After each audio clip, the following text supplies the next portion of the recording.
of times I have people tell me things like, well, Tony, you're successful in your life because, after all, you're so motivated. I'm just lazy. I tell people, you're not lazy. You just have infinite goals. What we want to do here is get some goals that'll drive you, some goals that got some power behind them.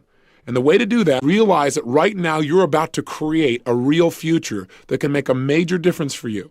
That right now you're not just writing words down on a page, that even though you don't know how this is going to happen yet, that if you get something that you really want and you make it strong enough and you find strong enough reasons, you will find a way. I've done goal-setting workshops like this and seminars for years. And what's amazing is the kinds of results that people generate. I remember where a woman stood up and said, I want to set a major set of financial goals. And that's part of what we're going to do in this workshop. She said, I want to make $100,000 and I want it in the next 7 weeks. The challenge I had when she said this was, hey, wait a second. 7 weeks is too short a period of time. This woman has never made over $30,000 in a year in personal income. How in the heck is she going to make $100,000, especially when she has no plan?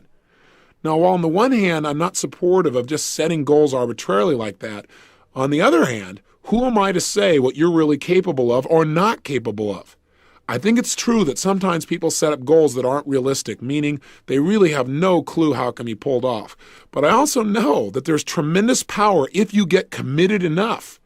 And so as I started to tell this woman, well, maybe you ought to relook at your goal, she was so strong about it that I decided to just let her keep it. Who am I to stand in her way? And a good thing I didn't.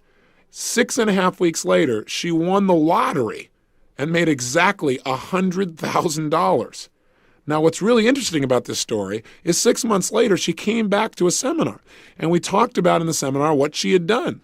She set another goal that within 6 months this time, it wasn't quite as urgent, she'd make $150,000. Well, she made $200,000 again through a lottery.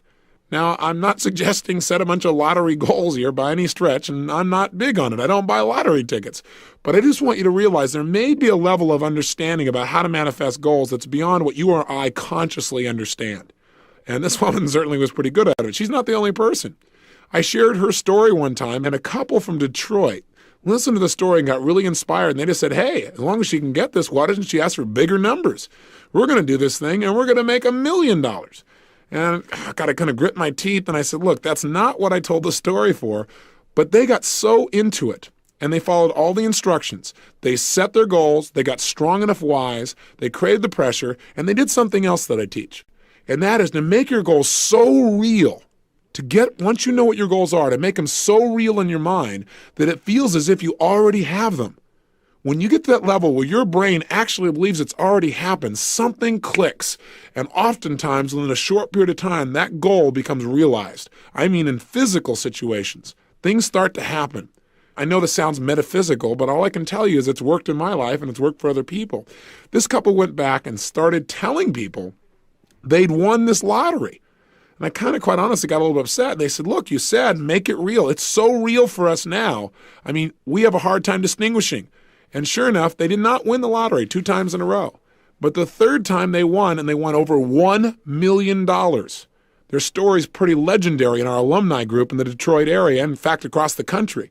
So I want you to know that people around them said they were nuts, but they understood the power of being able to create something first in our mind. Everything around you in your life right now started out at one time as a thought. Think about it. What are some things that you have in your life right now? Some relationships, some people, some skills, some beliefs, maybe a job that once was nothing but a goal. You're in that same moment now of creation.